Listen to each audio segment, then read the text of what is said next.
If you've been in the seed industry for any time at all, you'll know of, and quite likely know, Jim Schweigert. Jim is the president of Gro Alliance, a mover and shaker in business, and the eloquent writer behind some very regular, top-notch thought leadership and perspective that runs in Seed World U.S. Even more than that, Jim is a connector of ideas and people, a skilled leader, and a tireless advocate for the seed industry. For all those reasons, and because the Gro Alliance Insiders columns consistently lead in readership, Seed World U.S. is thrilled to announce that Gro Alliance, with Jim at the helm, is our Insider of the Year. So you invest a lot into making time to share not just the Gro Alliance story, but the bigger seed industry story. Tell me why. I think it's really important that the public hears about the seed industry from seed companies themselves.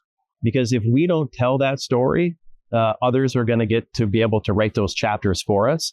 And they might not have the best interest of farmers, agriculture, or the seed industry in mind. And seed companies do. We want to provide more while using less, better quality seed production, better quality grains.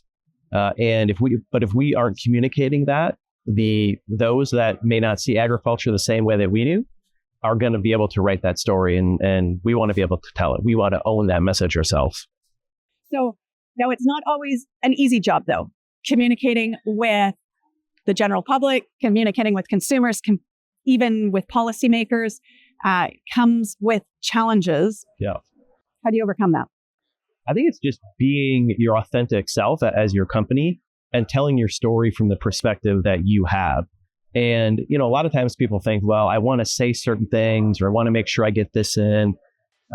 It might be important to have some of those talking points, but it's also just important to describe your experience. What is it like running a seed company? What are your challenges? What are your opportunities? What are you thinking about for the future of the business? What do you battle day to day? What frustrates you? What makes life difficult? What makes it great?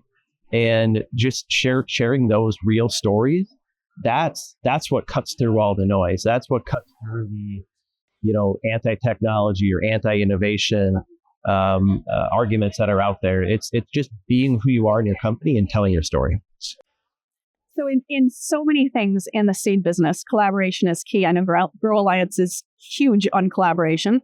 What about building messages to advocate for this industry? How do you see seed companies, the whole seed value chain, working together sort of to create a unified voice? Yeah, it can be difficult because people tend to want to protect a little bit of their turf, especially in agriculture. It's a very historic business with a lot of integrated supply chains, and people like to protect their position on the supply chain. But if you bring together that supply chain and you all have the same, you're all rewarded through the cooperation together, you're going to go a lot farther. And, people think, well, maybe a new entrant into the market, a new technology is going to disrupt the industry. But that also shows the innovation and why we need technology.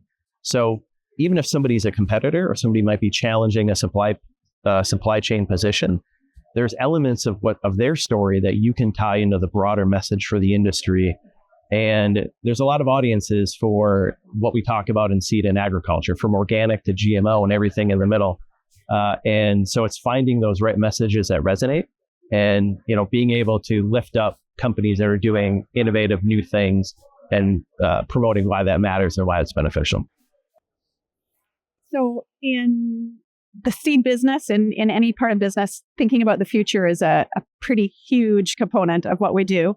How do we build future advocates? How do we look towards what we're going to need over the longer term?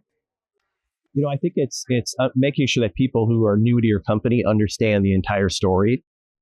So newer employees are more likely to be engaged on social media. That's where a lot of the conversation's happening. And let them speak it in their voice too. It's back to this authenticity point that I made before. If you're just going to read a company press release or your company's social media is only focused on, here are 4 bullet points about the business, about why our company is really great, you're not going to get an audience. You're not going to seem authentic. It's not going to break through and resonate with people.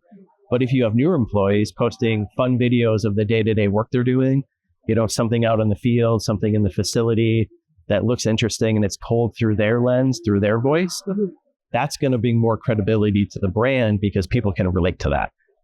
And then they're saying it, they're putting that ag message in a different format, packaging it up differently that's more accessible to a younger audience that's on social media.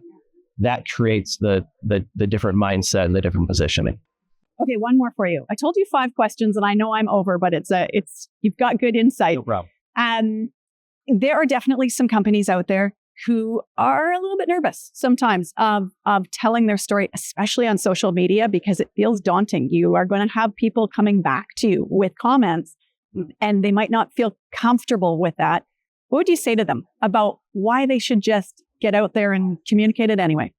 Yeah, it's a great question because you don't want to, everybody wants to avoid the troll that's posting all kinds of just crazy things on their company page. And you worry, what if other people see that? Or are they going to think that's somehow connected to my company? But the crazy thing about social media, and I think especially over the last probably 3 to 4 years, is the community, whatever platform it is, it kind of manages that content themselves.